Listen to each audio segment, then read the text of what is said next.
The final round of A-League men's fixtures for 2023 is here. What a year it has been for Australian football. Plenty of ups, plenty of downs, and we arrive here at the end of the calendar year. Fantastic round of football to round us off. Predictions, let's do it. Round 10, Melbourne City, Brisbane Roar kick us off in what should be a pretty fascinating encounter. Melbourne City put in a decent performance in the Melbourne Derby last week, which of course ended in a scoreless draw.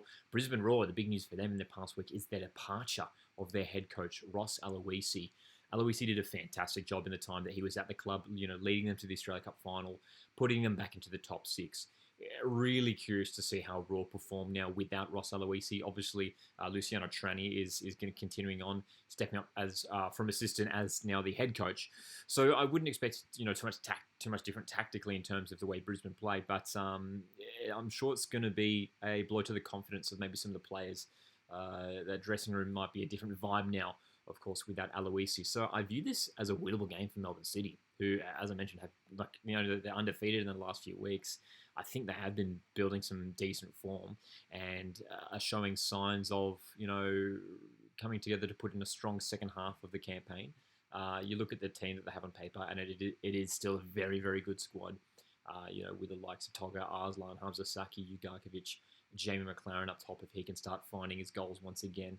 And then Mariniaka and Leo Natel, who I thought were pretty decent in the Melbourne Derby as well. Defensively looking a bit more solid. Also, winnable game here for Melbourne City, 2-1 against Brisbane Roar. Would be a concern for the Roar too. That would be a third consecutive loss for them, which would not look good at all. Sydney FC, Wellington Phoenix is our Friday night fixture this week. And of course, the narrative heading into this game.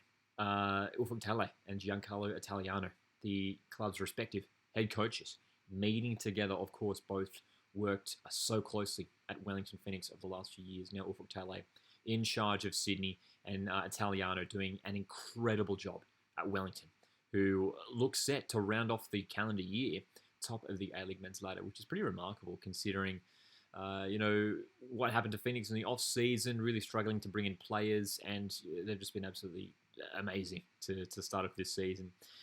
The Sky Blues looked like they won last week against Western, which was it was a decent performance for them. Joe Lolly put in a good shift, scored a couple of fantastic goals. But the thing with Phoenix now, I think, we're coming up to 10 rounds into this season. I feel like you can't tip against Wellington at all this season, regardless of who the opposition is, regardless of if they're playing away from home. Phoenix are winning games away from home, which is a big thing for them as well. So I think we'll see another Wellington win here, which I don't think is a crazy prediction. Look, the Sky Blues, I think they'll be eager to back up with back-to-back home wins. They've struggled for form so far at the new Allianz Stadium, and they'll be eager to get a result here. And it would be a huge one against Wellington Phoenix, but I can't see Phoenix losing this one.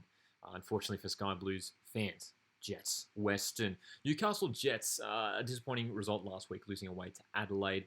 Western United, that was a big moment for them a fortnight ago, winning that home match against Brisbane, but losing, copping 4 goals away to Sydney. I think this will be another loss for the Green and Black. I think the Jets will win here at home. Newcastle, I guess Stamatolopoulos, that's the player you have to watch. And of course, he is a former Western United player. Could come back to haunt his former side here. Might grab a sneaky late goal to win it here in a tight contest between these two teams. Melbourne victory. Adelaide United meet for the second time this season. And that first encounter, look, it was an entertaining one. It was a fiery one. There was plenty of drama. We had the red card to Nestori Irankunda. And I'm sure there'll be plenty of drama in this one as well. Look, victory, as we know, still undefeated so far this season. Second on the ladder. A big result for them here could put them top, depending on how the Wellington-Sydney game goes. And the Reds, look, important to win last week. That was a really valuable 3 points at home, just to get them back on track, because it was 3 consecutive losses prior to that. And it would be a huge statement for Adelaide to win this game. It would be a massive ask. They're going to have to be at their best. But last week, over the last, month or so, we've been talking about, what is Adelaide's, best starting lineup. Calvert has been making a number of changes week by week. I think they found it. I think, starting Ibasuki and Jovanovic together last week, I think worked for the Reds. I'd expect a similar lineup to head into this game. And I think if it is that similar lineup, there is a chance that Adelaide snatched something from a game. It might just be a point in the end. Having said that, though, I am backing Melbourne victory for a win and a clean sheet. The big takeaway from the Melbourne Derby last week was how solid Melbourne Victory's defence were. not just last week, but in the Big Blue the week prior as well. Consecutive clean sheets, Roderick Miranda, Damien De Silva creating such a solid partnership. Paul Izzo's having a great season as well in goals for Tony Popovic's side. And they're going to be so hard to beat at home this year, Melbourne Victory. And look, they're 9 rounds into the season. They still haven't lost a game.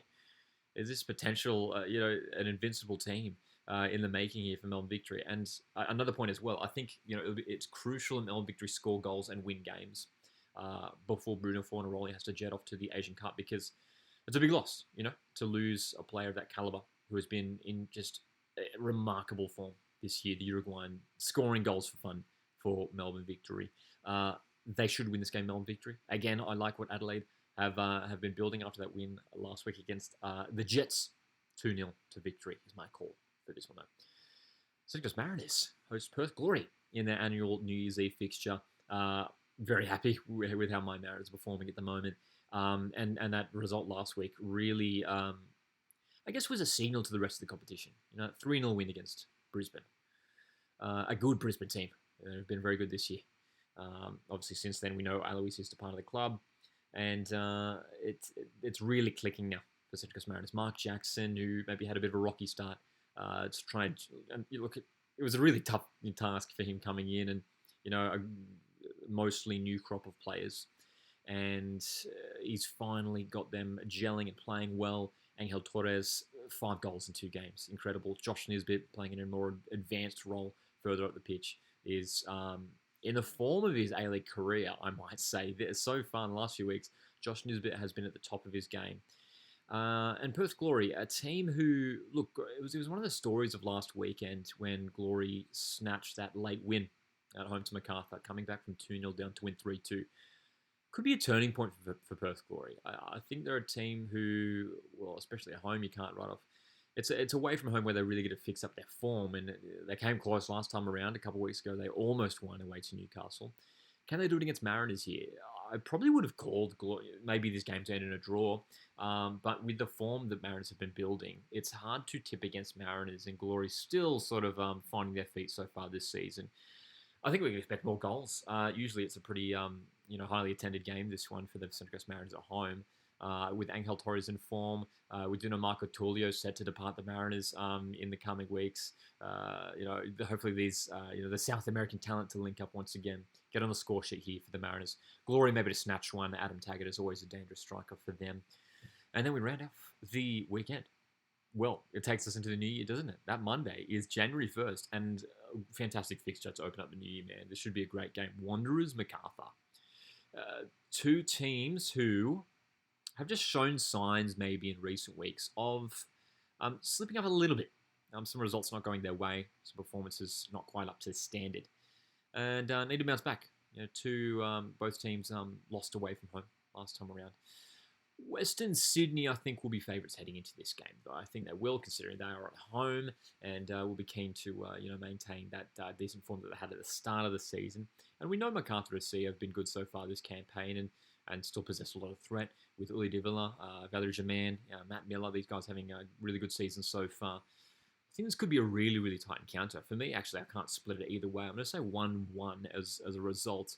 I could easily see it swinging either way. I think with the quality on either side, you look at those 2 foreign strikers in Germain and Antonsen, who are having decent seasons for their respective clubs. Love a Western Sydney derby. I'm a big fan of this derby. I think it's one that has a lot of potential to grow, and this one could be another entertaining affair.